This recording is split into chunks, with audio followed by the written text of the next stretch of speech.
So the story goes that in 2002, Special Forces killed what has been dubbed as the Kandahar Giant.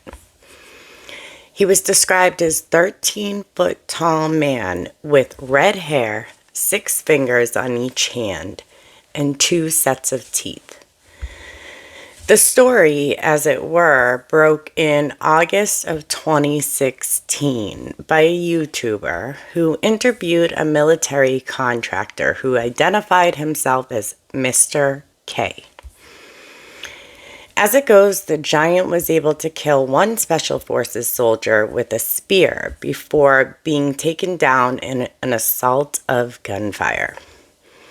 Then it said that the army took his body and no one knows what happened to it. Sounds like a great setup to get clicks and views. An elaborate fictitious drama played out as real life, like the Blair Witch Project or someone claiming aliens tore them in half, right? However, stranger things have been proven to be true. So, which is it? Deranged fiction or bizarre fact? Welcome to the Occult and the Apocalypse with Kristen, aka Fire Terra Mama, where I tell you how they took what was once widely known about God, spirituality, and you and locked it away. Come with me while I show you what I've learned from science, religion, cultural beliefs, and mythology to turn the occult and the apocalypse into just the hidden and the revealed. Now, of course, the Army's official statement denied that this ever happened, and no one else has ever stepped forward to confirm it. But in many things that look bizarre and unbelievable on the outside, often have a shred of truth on the inside.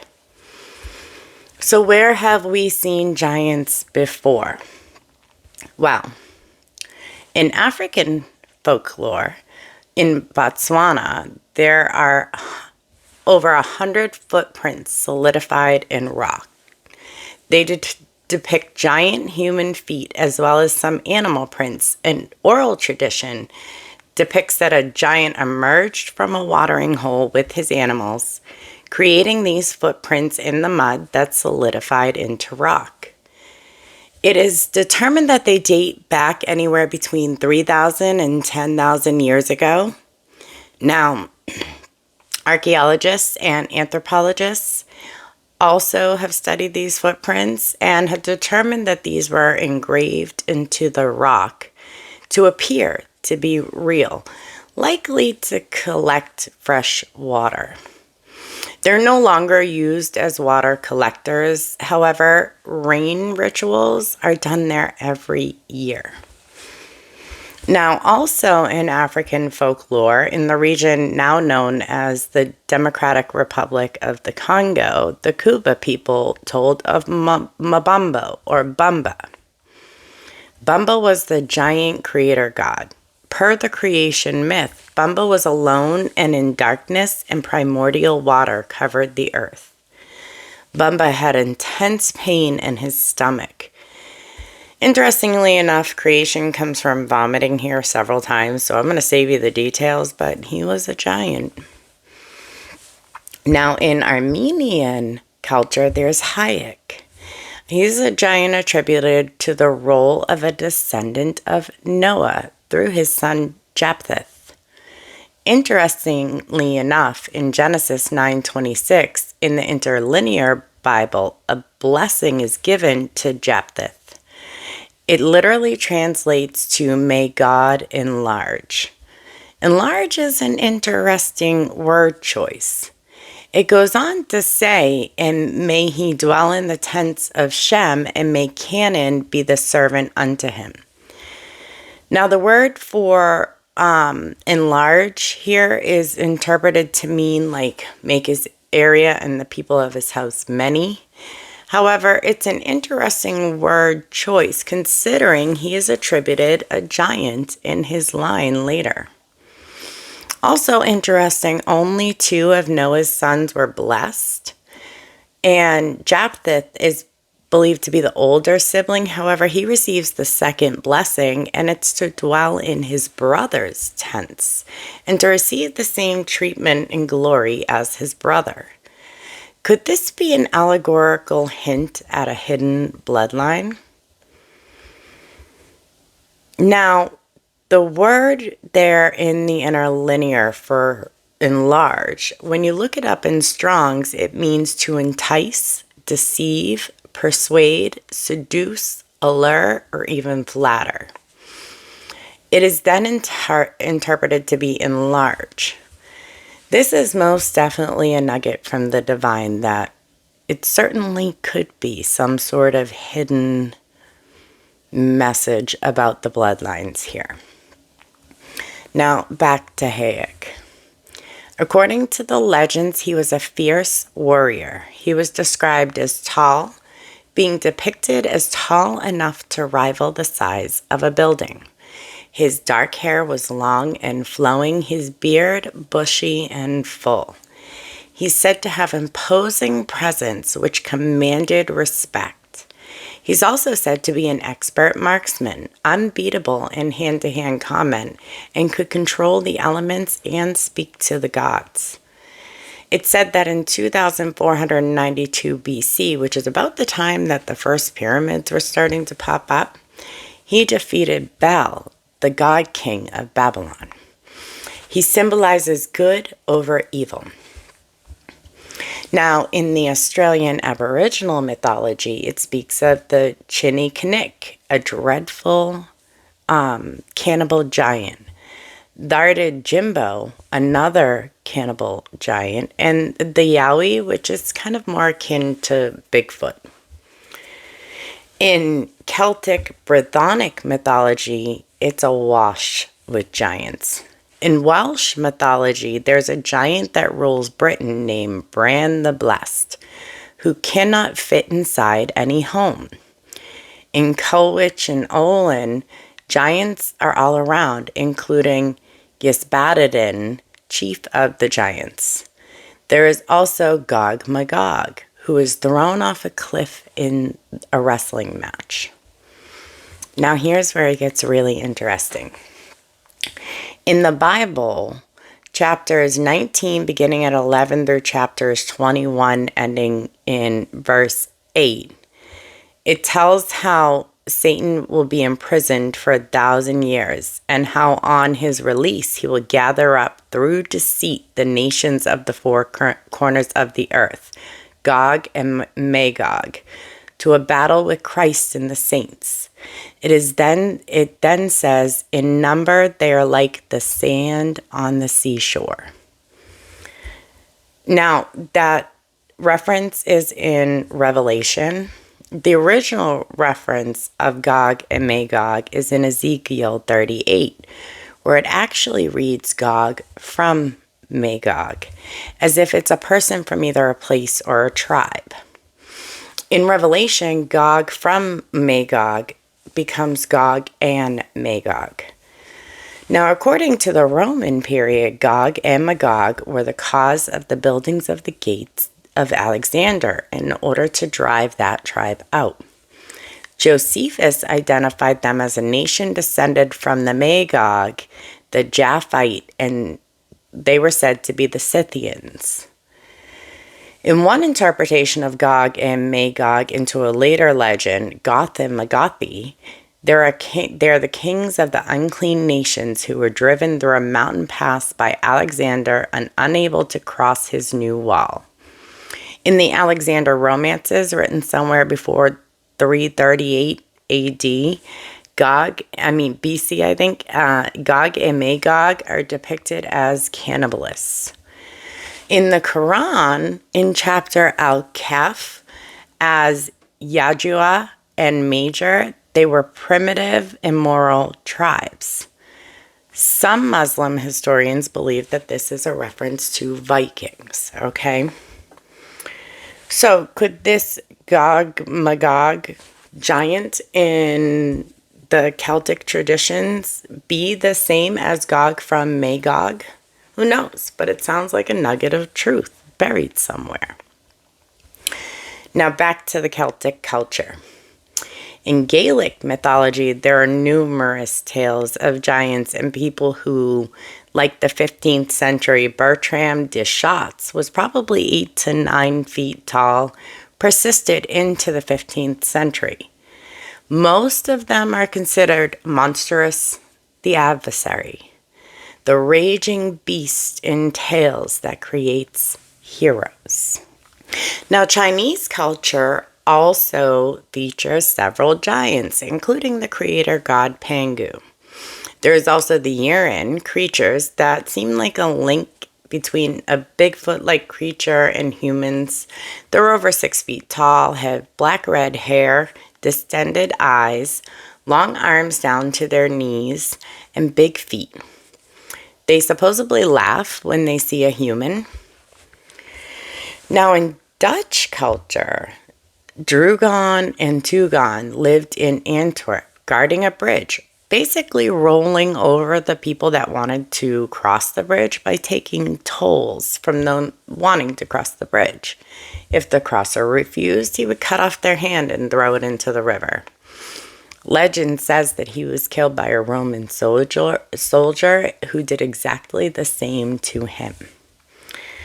There were also Ellert and Bramert, who were giant brothers who were robbing travelers. Also in the 1500s, there was Piers Gerloff Donia, described as a tower of a man as strong as an ox. In 1791, it was written that New City Hall of Leeuwarden, 2 remarkably large swords, 1 7 feet long, were found. One is considered to be Piers' sword. There's also a giant helmet said to be his in the town hall of Sneek. This giant of a man was said to be a freedom fighter. Now, English lore is also littered with giants, Jack and the Beanstalk, all sorts of town and country giants. One of my favorites is Little John, Robin Hood's 7-foot tall friend. And in Old Norse myth, the Joiner are considered mythical beings with knowledge, but they were later demonized as man-eaters. In France, some towns have said giants protected or rescued them from invaders. Some towns even have reconstructed giants out in their town squares.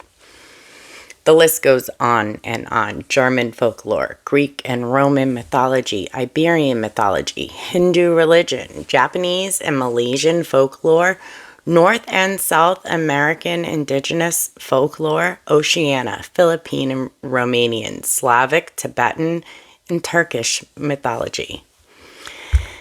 And I haven't even told you about the Abrahamic religion. Pick a culture. There it is, and there always will be a story about a giant buried in its historical mythology. And it's not just the oral or the written traditions that are riddled with it. There are depictions in the ancient world all over. Egyptian, Akkadian, Sumerian, and Babylonian gods, all giants. They were depicted to be anywhere from 3 to 12 feet bigger than the average man. And of course, pictographs of giant men all over the North and South Americas. Throughout cultures, we see that giants portrayed in many ways. As gods or demigods, saviors, helpers, great foes, evil abominations, or terrible creatures. Is this a case of there's good and evil amongst all beings, or is this a case of the winner's right history? So many tales of giants, but are there any archaeological evidence of giants on this earth? There were once rumblings of giants being buried and unearthed by archaeologists. But aside from the anonymous Mr. K, nothing of late. In southeast Oregon, eastern California, and western Nevada live the northern Paiute people. They are said to have fought a war against the Ct Ka, red-headed cannibalistic giants. Now, it's said that the giant portion of the legend came later and that they were simply known as the red-headed cannibals before.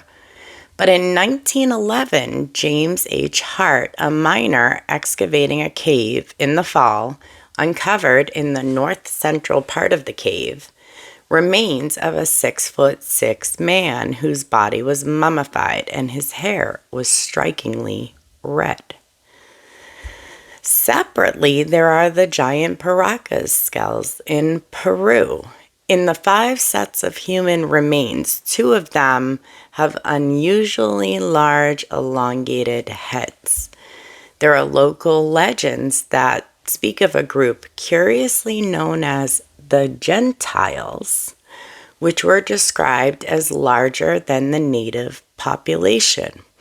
Interestingly enough, the word Gentiles was used well over in the Middle Eastern area.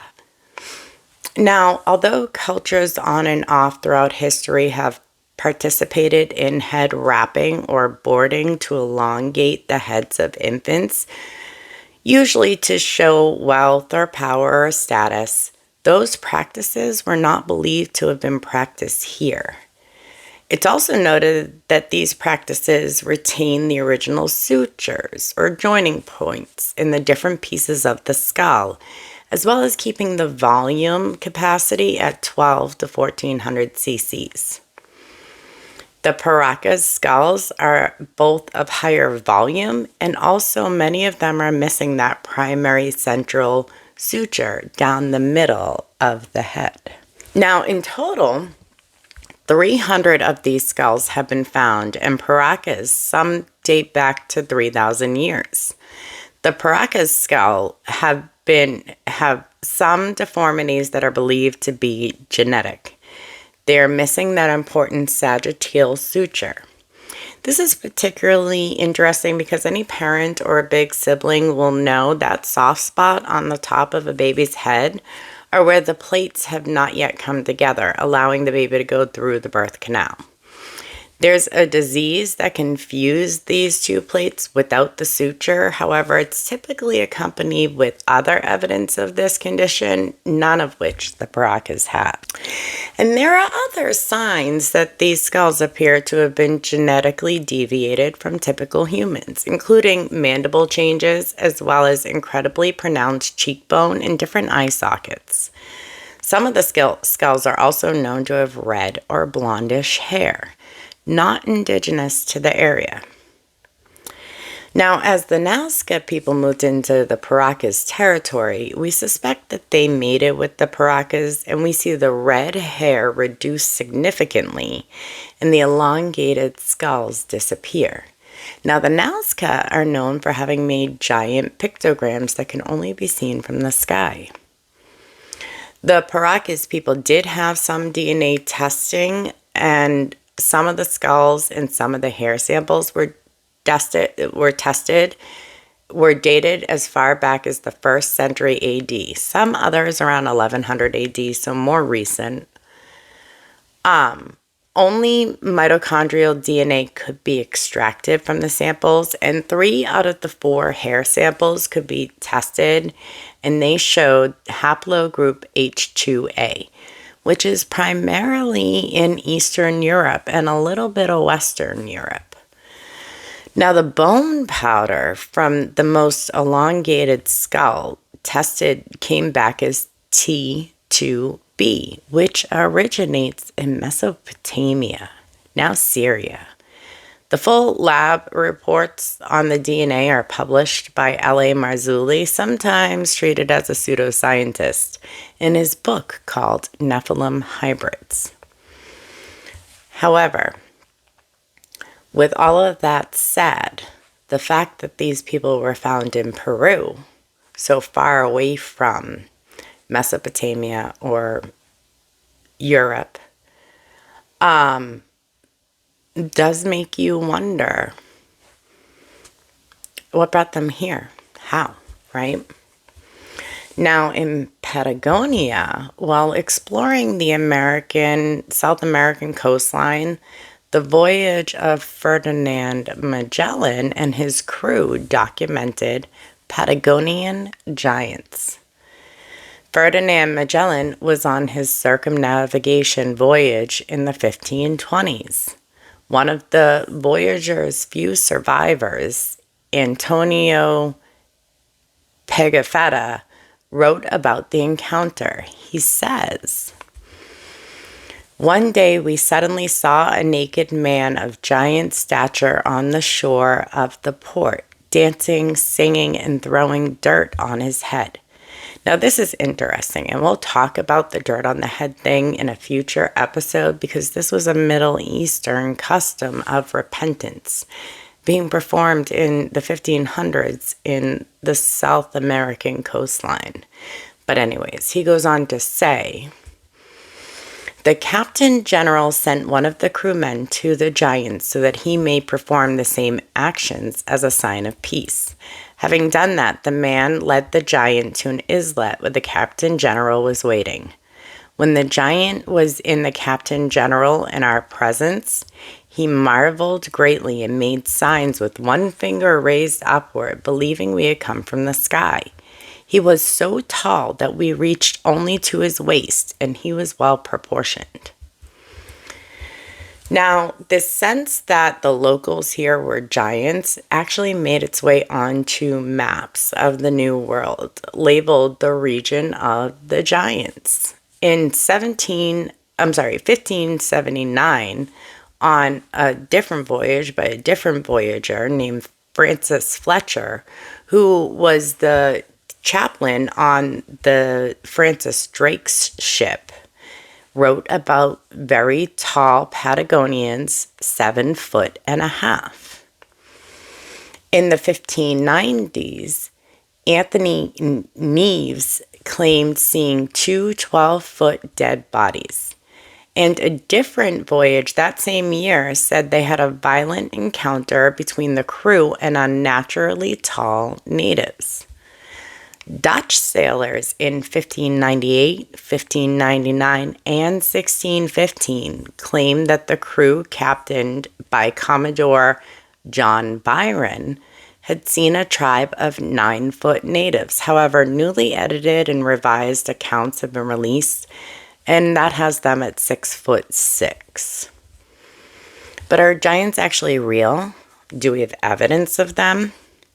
Technically and on the record, the answer is no.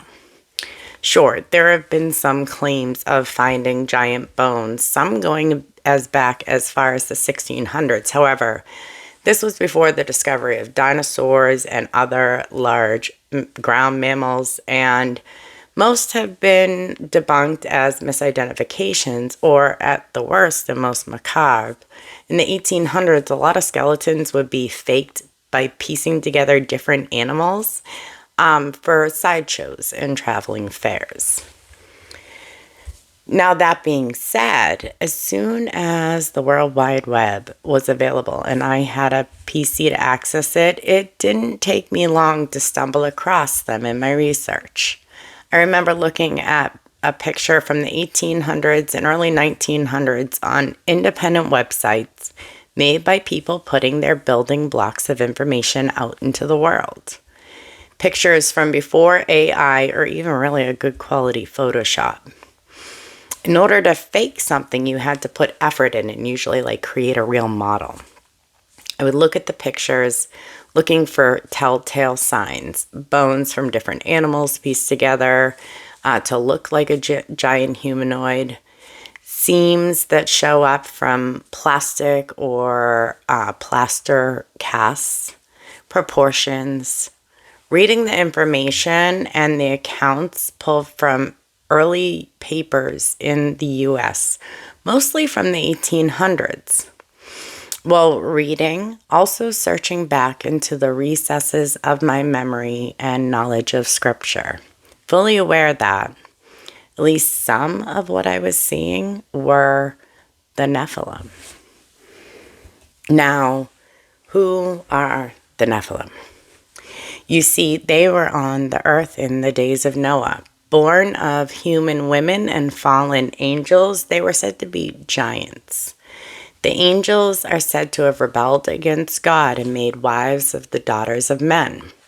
They're said to have brought knowledge in all forms, advancing civilization faster.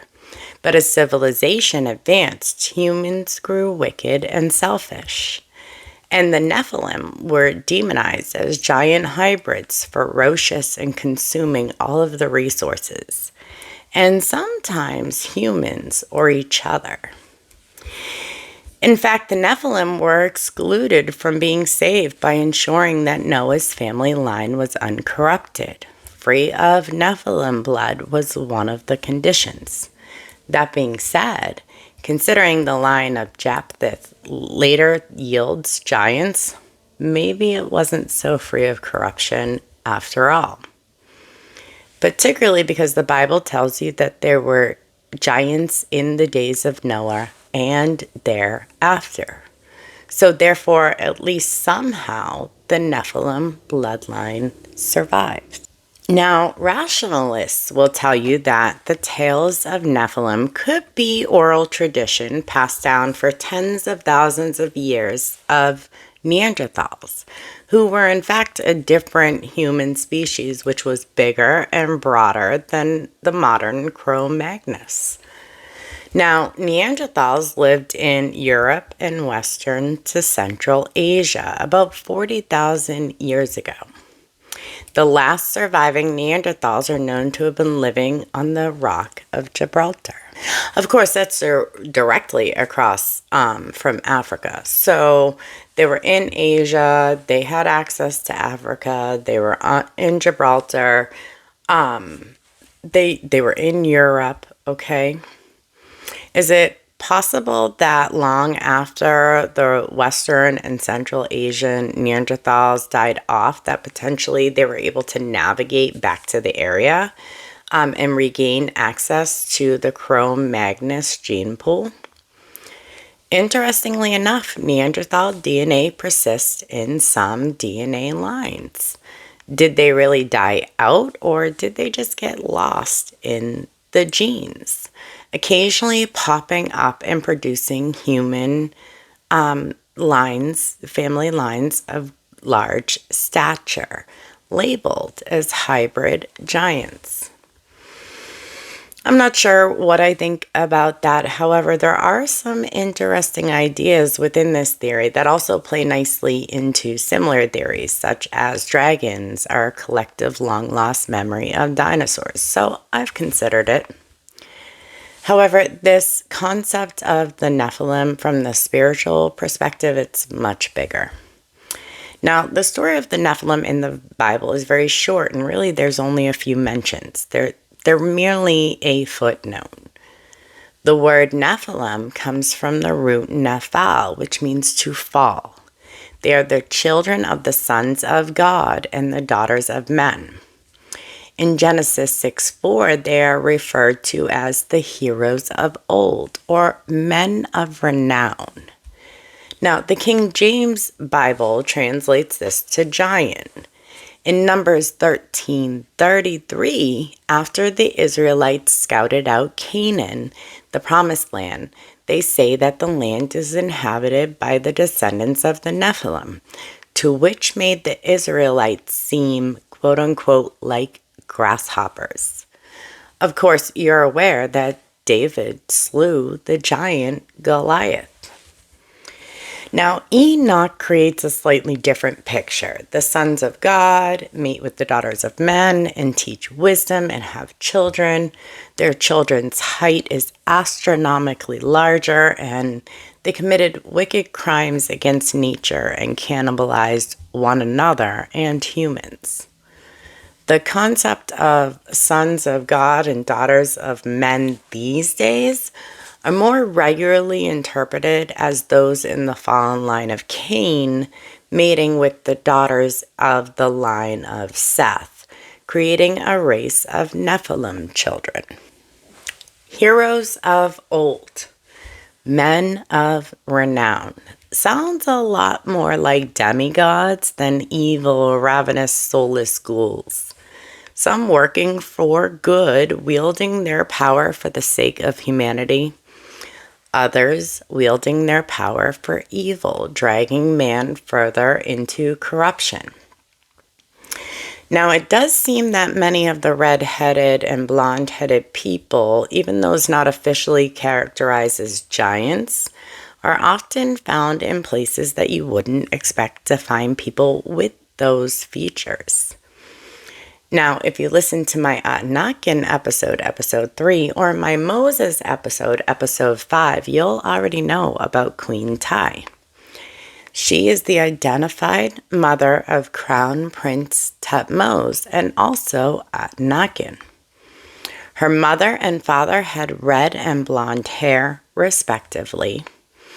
Interestingly enough, similar to the Paracas of Peru, which came thousands of years later, Anunnaki was found with a noticeably elongated head.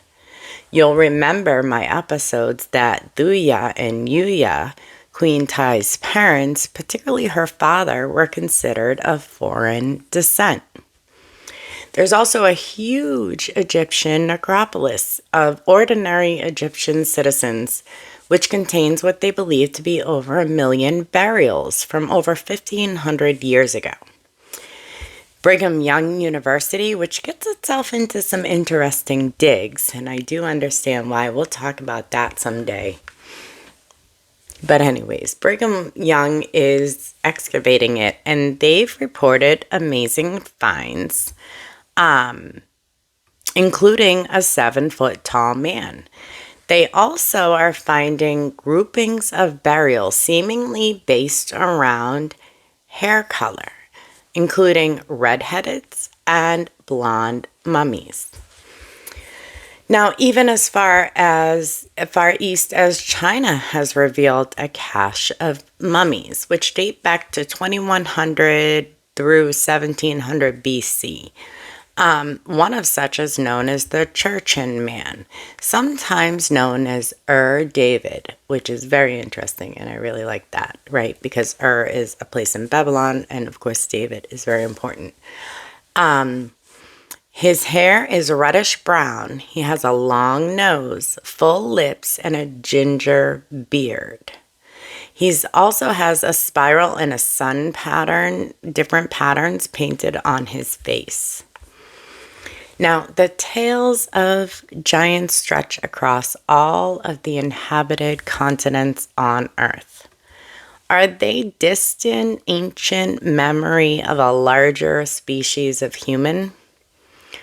Or could they be the heroes of old? Could they be the spiritual abominations described in Enoch? I believe that all of the above feeds into the ultimate truth, and I do believe that they are among us today.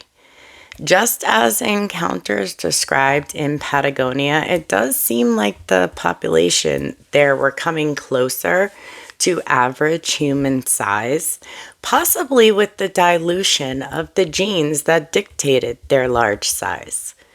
Potentially, this integration into the human genome happened all over the world.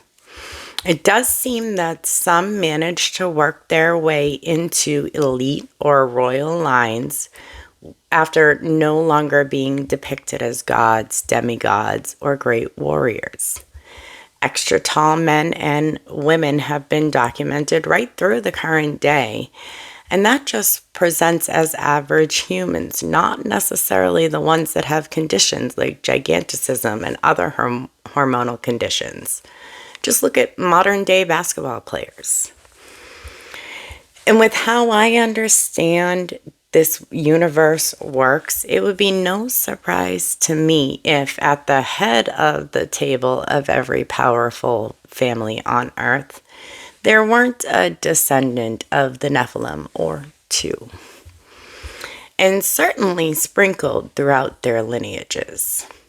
I think that they are aware that they are the Nephilim, and I think many take on the persona of the adversary. I even believe that I have been in the presence of the descendants of the Nephilim before. But I will tell you one thing, for certain, without question, direct from my divine intuition. They are not all bad, evil, or monstrous, even if that's the role they're expected to play. Although it's my firm belief that that's not the role assignment of all of the Nephilim descendants, I think many of them believe it is, having fallen into the desire to control and dominate the way energy flows through this reality. But it does say, at the end times, as in the days of Noah. People usually interpret this as based on just examples given, right? People will be marrying and given in marriage.